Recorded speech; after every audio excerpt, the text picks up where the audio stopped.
এই দিকটা আবার আলাদা। এত সুন্দর মন্দিরটা, এটা তো ভেতরে এগুলো জায়গায় ঢুকতে পারবো না, মানে না দেখলে চোখে বিশ্বাস করা যাবে না, এতটা সুন্দর।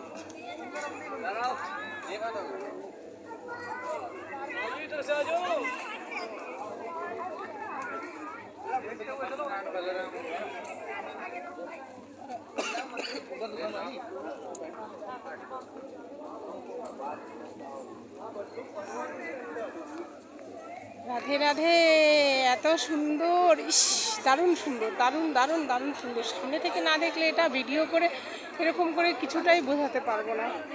এটা পেছন সাইডটা, পেছনেও যেমন সামনেও তেমন।